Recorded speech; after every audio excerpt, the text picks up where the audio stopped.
El gobierno le acredita esta preparación profesional y entonces, ¿por qué no tendría derecho a proponer un maestro que dedicó 30 años de su vida, dejarle unas horas a su hijo que tiene la vocación y que tiene la preparación para ser un buen maestro, pero además tiene algo más, tiene un prestigio que cuidar, porque su padre o su madre fueron maestros de 30 años y no puede llegar a ser cualquier maestro, tiene que ser un buen maestro porque su padre fue un extraordinario maestro. Entonces yo sí, aquí sí me solidarizo con esto porque creo que es justo, Omar, ¿no? Claro, ¿Cómo lo sientes?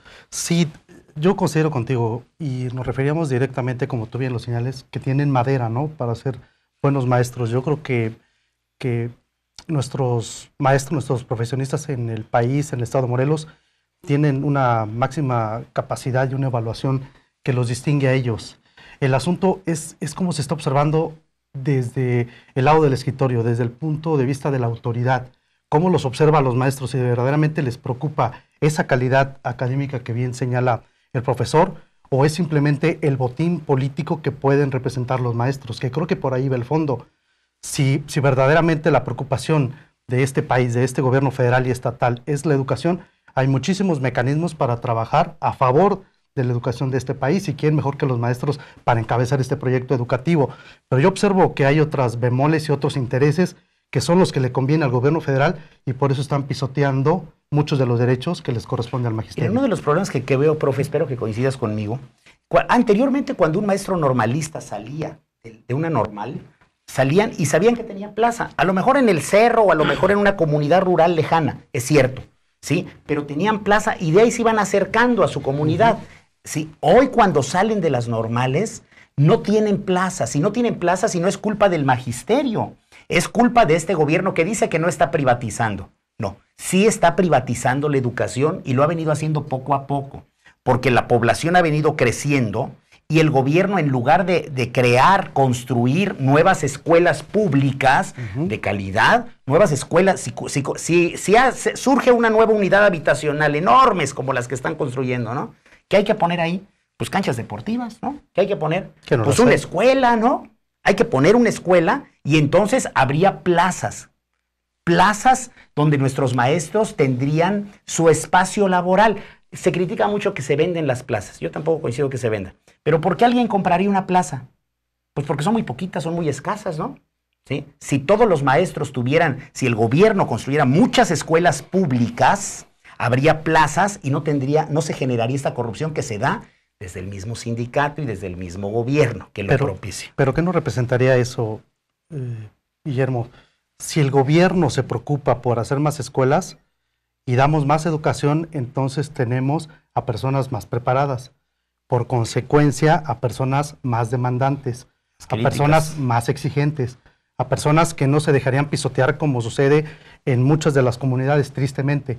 Entonces, ¿qué dice el gobierno? Prefiero no invertir la educación, aunque me aviente un discurso que se escucha muy bonito, prefiero un pueblo analfabeto, un pueblo ignorante, que no levante la voz y que yo pueda hacer de las que yo quiera, sin que nadie me vigile, sin que nadie me diga nada, y entonces tengo controlado un país, que afortunadamente, qué bueno que están encabezando este movimiento los maestros, porque ahí es donde está la clave de este país, para salir adelante en muchos proyectos y en el desarrollo, es la educación. Hay que invertir la educación y no estaríamos hablando hoy de inseguridad, porque la educación nos daría otra visión y otro panorama de crecimiento. Yo sí quisiera dar algunos datos de lo que haces de reflexión, al igual que Omar, en el sentido de cómo estamos trabajando y cuáles son nuestras condiciones, porque aquí es importante en cuanto a la cuestión de la calidad.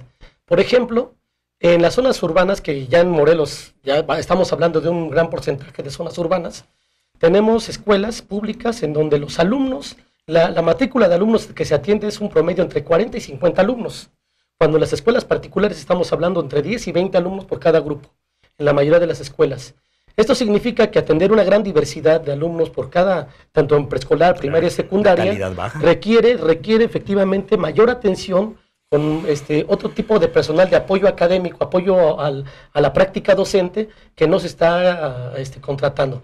En ese sentido también, por ejemplo, en secundarias, de acuerdo a la reforma del artículo primero constitucional, si no me acuerdo es el párrafo 12.3, que habla sobre la diversidad y en contra de discriminar, nos han estado incrustando en la matrícula escolar alumnos de capacidades especiales y no hay capacitación a los maestros para que atendamos a ese tipo de alumnos que requieren atención. Entonces, por ejemplo, el acuerdo por la calidad habla de que se tendrá que atender ese tipo de alumnos y no hay por dónde entrar. Yo creo que falta mucho por hacerse. Ya se nos fue el tiempo, ni modo, ya se nos fue el tiempo. Decirlo claramente, los maestros tienen la razón, están en una lucha justa, están defendiendo sus derechos laborales, pero hay que alcanzar la calidad educativa, sí. Pero hace falta un compromiso de a de veras del gobierno y no nomás mensajes floridos, bonitos, ¿sí? Y no será quitándole derechos a los maestros como se alcance. Bueno, pues ya se fue el tiempo, ¿verdad? Profe, nuestro respeto para ustedes, para su lucha justa. Gracias. Mi querido Omar, pues ya estás acá, ¿eh? Ya estamos aquí. Ahora para la próxima semana a ver qué hacemos, ¿eh? Pero estás aquí. Oigan, muchas gracias. Nos despedimos con la reflexión de siempre. Espero que está preciosa. Habla de profesores, de la educación. Que Dios lo bendiga. Mi nombre es Guillermo del Valle y si Dios nos presta vida, nos vemos la próxima semana. Bye.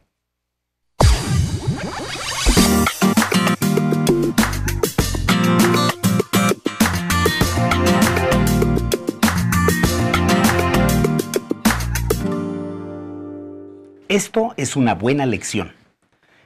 Un estudiante universitario salió un día a dar un paseo con su profesor, a quien los alumnos consideraban su amigo, debido a su bondad para quienes seguían sus instrucciones.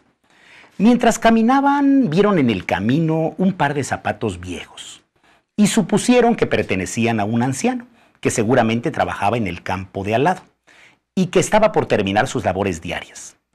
El alumno le dijo al profesor: hagámosle una broma, escondamos los zapatos y ocultémonos detrás de los arbustos para ver su cara cuando no los encuentre. El profesor sereno le dijo: mi querido amigo, nunca tenemos que divertirnos a expensas de la pobreza de otros. Tú eres rico y puedes darle una alegría a este hombre. Coloca mejor una moneda en cada zapato y luego nos ocultamos para ver cómo reacciona cuando las encuentre. Eso hizo, y ambos se ocultaron entre los arbustos cercanos. El hombre pobre, el campesino, terminó sus tareas y cruzó el terreno en busca de sus zapatos y de su abrigo. Al ponerse el abrigo, deslizó el pie en el zapato, pero al sentir algo adentro se agachó para ver qué era y encontró la moneda. Pasmado se preguntó qué podía haber pasado. Miró la moneda, le dio la vuelta, la volvió a mirar y luego miró a su alrededor, para todos lados, pero no vio a nadie. La guardó en el bolsillo y se puso el otro zapato. Su sorpresa fue doble al encontrar también la otra moneda. Sus sentimientos lo sobrecogieron. Cayó de rodillas y levantó la vista al cielo, pronunciando un ferviente agradecimiento en voz alta a Dios, hablando de su esposa enferma en casa y que está sin ayuda, y de sus hijos que tenían hambre, y que debido a esta mano desconocida no morirían por ello. El estudiante quedó profundamente afectado. Se le llenaron los ojos de lágrimas. Ahora, le dijo el profesor, ¿no estás más complacido que si le hubieras hecho una broma? El joven respondió: usted me ha enseñado una lección que jamás olvidaré. Ahora entiendo algo que antes no entendía. Es mejor dar que recibir.